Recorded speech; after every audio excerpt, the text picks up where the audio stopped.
कुंभ राशि के लिए भगवान सूर्य नारायण का गोचर परिवर्तन एक विशेष उपलब्धि को लेकर के आ रहा है। इनका गोचर परिवर्तन होगा 14 जून से लेकर के 16 जुलाई तक। वास्तव में देखा जाए तो इस समय पर एक ही नहीं बल्कि आपके भाग्य भाव, आपके इनकम भाव और साथ ही साथ मानसिक शांति की स्थिति को यहाँ पर कायम रखेंगे।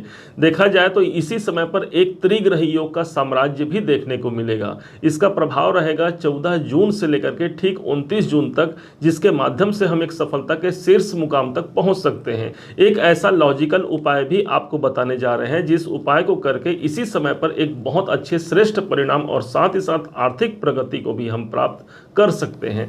ध्यान दीजिएगा, सूर्य भगवान का गोचर परिवर्तन 14 जून से हो रहा है। यही सूर्य भगवान चूंकि आपके पंचमे से सप्तमेश होकर के पंचम भाव पर स्थित रहेंगे। सप्तम भाव मेरे व्यापार का, मेरे बिजनेस का, दसम भाव से दसम भाव है, अर्थात यही स्थान मेरे कैरियर का, मेरे नौकरी को भी प्रदर्शित करता है।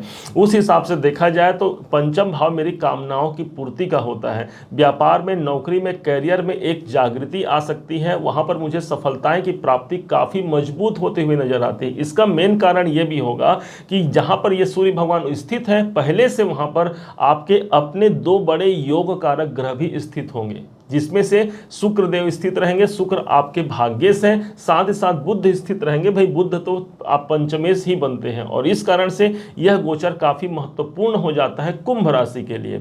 जब इसका प्रभाव पड़ेगा तो सूर्य की स्थिति जिस स्थान पर होती है उस स्थान को सदैव प्रकाशित देखा गया है। अर्थात इस समय पर कोई बड़े डिसीजन आपके हो सकते हैं, कोई बड़ा आप निर्णय ले सकते हैं, या पूर्व में कोई आपने डिसीजन लिया है, उस डिसीजन को आप आगे बढ़ा सकते हैं। इस समय पर आप ऐसा जानिएगा। माना जाता है कि जहां पर सूर्य भगवान होते हैं वहां पर हमारी आत्मा होती है। अर्थात इस समय पर अपने संतान के प्रति आपकी प्रेम बढ़ेगी, उनके कैरियर के, उनके जीवन के लिए आप कुछ बेहतरी का प्रयास कर सकते हैं। पंचम भाव चूंकि मेरे पूर्व अर्जित कर्मों का होता है, पुण्य का होता है, वो इस समय पर जागृत होने की संभावना काफी प्रबल होती है। यही नहीं, जब ये त्रिग्रही योग का साम्राज्य देखने को मिलेगा ठीक 14 जून से 29 जून तक, उस समय पर तीनों ग्रहों की जो दृष्टि रहेगी वो सीधे इनकम भाव पर पड़ रही है, अर्थात लाभ भाव पर दृष्टि रहेगी। एक ग्रह ही पर्याप्त थे लाभ की परिपूर्णता को सिद्ध करने के लिए, लेकिन अब यहां पर तीन तीन ग्रह आकर के बैठ गए हैं। इसका मतलब तीनों ग्रहों का फोर्स कहां चला गया? मेरे इनकम की प्राप्ति के लिए, मेरे कामनाओं की सिद्धि के लिए। कोई कामना है, कोई इच्छा है, उस इच्छाओं की पूर्ति यहां पर हो सकती है। चूंकि यहीं पर शुक्र को देखा जाए तो आपके भाग्य के स्वामी उठ करके आए हैं, अर्थात भाग्य का साथ मुझे इस समय पर देखने को मिलेगा। मैंने अपना कर्म तो किया, अब इस यही वो समय होगा जो भाग्य भी मेरे सपोर्ट में आ गया है। अब बुध जो कि पंचमेश ही बनते हैं, इस समय पर बुध को एजुकेशन से जोड़ते हैं, बुध को हम व्यापार से जोड़ते हैं। सूर्य के संग है, सूर्य हमारी प्रतिष्ठा है, तो मुझे अपने व्यापार में, कैरियर में वो प्रतिष्ठा नजर आएगी। यदि आप व्यापारी हैं तो इस समय पर धन की प्राप्ति भी आप कर सकते हैं, क्योंकि शुक्र और बुध का कॉम्बिनेशन सदैव ये प्रदर्शित करता है कि यह व्यक्ति व्यापार से धन की प्राप्ति कराता है। अब इन तीनों का प्रभाव तो आपने जाना, इसमें अब एक स्थान और बच गया है जो कि सबसे महत्वपूर्ण होगा, आपका द्वितीय घर, जिस भाव के स्वामी ही शुक्राचार्य जी होते हैं। एक घर आगे गए हैं। यदि देखा जाए तो चतुर्थ भाव मेरे प्रॉपर्टी संबंधित कार्य को प्रदर्शित करता है, मेरे अंदर की शांति को, आत्मिक शांति को प्रदर्शित करता है, मेरे परिवार को प्रदर्शित करता है। तो इन कार्यों पर मुझे बहुत अच्छी प्रबलता मिलेगी। मेरे परिवार से इस समय पर मुझे सपोर्ट मिल सकता है, उनके लिए कोई बेहतर करना है मैं इस समय पर कर सकता हूं।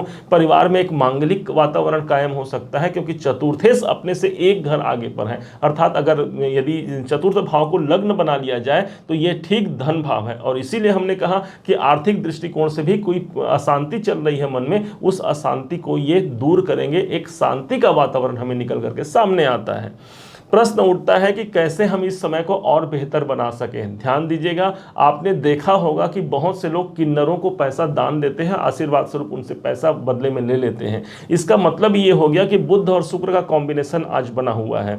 बुध हमारे किन्नरों को रिप्रेजेंट करते हैं और साथ ही साथ शुक्र पैसा है, और इस कारण से जब इस समय पर त्रिग्रह योग के समय पर यदि किसी किन्नर को आप धन का दान करते हैं और आशीर्वाद स्वरूप उनसे कुछ पैसा ले लेते हैं आप, तो वो आप अपने पर्स पे रख सकते हैं, घर के अलमारी पर रख सकते हैं। इससे धन की बरकत होती हुई देखने को मिली है।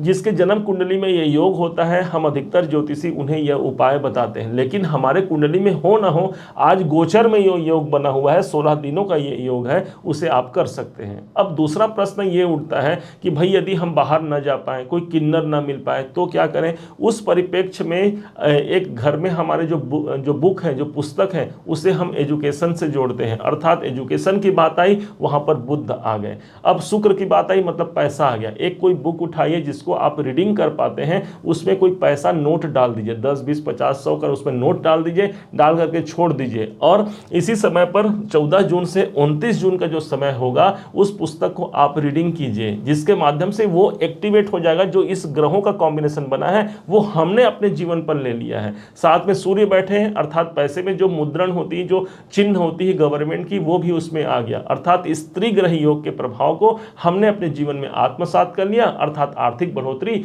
और लाभ के स्थान पर तीनों ग्रहों की दृष्टि है, कोई विशेष कामनाओं की सिद्धि यहां पर करा करके हमारे जीवन पर छोड़ जाते हैं।